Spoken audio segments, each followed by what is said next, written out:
Hello friends and fellow VEDSies, and welcome back to another video of VEDS. So I'm what you would call a forever DM in the TTRPG world. That means that whenever I play a tabletop role-playing game, chances are I am the one running it. Whenever I try to find a game to just play as a player character, it doesn't work out, which I don't mind because I do love being a DM, and most of my games involve a majority of people who have never played a TTRPG before, and so I take on the role of introducing them to it, how to play, and that usually means that I have to be the DM. However, despite my role as Forever DM, I do one day dream of playing a game again, specifically a D&D game again. And so today I'm going to be giving you the top 5 classes that I hope to play in D&D someday in the future before I die. I won't be including character races in this, but just as a rule of thumb,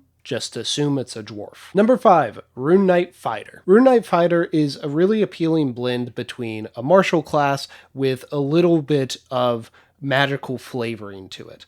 They use runes that they learned traditionally from giants to achieve certain aspects and certain magical boons while they are in fighting. So you get all the satisfaction of hitting something really hard while also having some fun utility-based magic. Now I would imagine that I would try to homebrew certain runes because I do think that some of the runes they give you with this class are not situational, just kind of boring usually, and I think that with a little bit of flavor, I could come up with some more fun ones that are still fairly balanced. Number 4, College of Spirits Bard. A College of Spirits Bard gets its magic from the stories of the dead. They basically commune with ghosts and then use those ghosts and their stories to take on different aspects and powers, which just has so much cool potential. Just imagine your character going around collecting ghosts, seeking out these haunted places so that they can not only grow more powerful, but also just like obtain more like knowledge and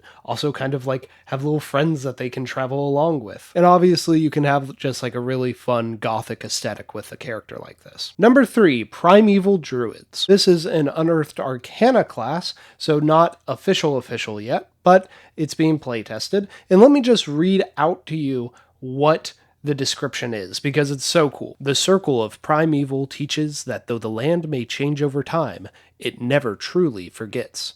By tapping into time-worn memory of the earth, these druids summon and bond with the spirit of a primeval behemoth, a hulking creature that once ruled the ancient world alongside the giants. The text goes on to say that this is really a class built for people who want to turn into dinosaurs. However, it also says that there is some flexibility there with these behemoths being creatures that were like the predecessors to the beasts and monsters that populate the world of D&D. And I think I would just have so much fun coming up with these things and homebrewing these things, working with the DM of the game to have like this just very unique back pocket of creatures to channel. It also is a class that has an obvious connection to the past, which is something that also appeals to me. Number 2, Wildcard Rogue. This specific subclass comes from Legends of Rutara, the Dark Tide of Bilgewater. This is a digital exclusive supplement that ties into League of Legends, and it also has a lot of other cool subclasses besides the one that I'm going to be talking about today. But the Wildcard Rogue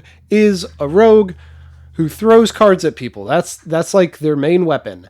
It's Gambit from X-Men. I want to play Gambit from X-Men. It's that simple. No, it goes deeper than that. Rogues are such a versatile class that I actually kind of debated on which subclass I would pick for this list. But the Wildcard Rogue kind of can tap into this character archetype I like of the gambler, the person who kind of sees life as a game and also is not above cheating at that game. Also, once again, it's Gambit from the X-Men. I want to play Gambit from the X-Men. And finally, number 1, Artificer. What? I have to pick a subclass? No, I don't. This is my list. I want to play all the Artificers. Okay. Specifically, I want to play an Armor Artificer or a Battlesmith Artificer.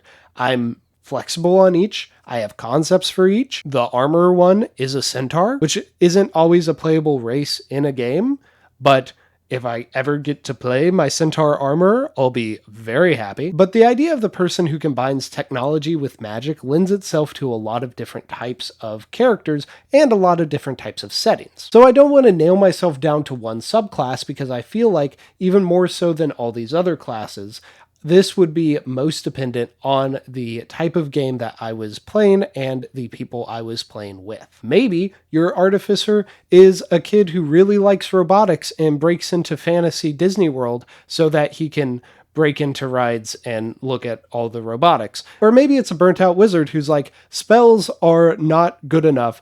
I'm going to solve this problem with the blunt force of a gun. There are a million different directions I could take an artificer if I got the chance to play, and that is why it is the #1 class that I hope to play sometime before I die. And with that being said, we will wrap things up. Friends and fellow Vedsies, I will see you in the next video.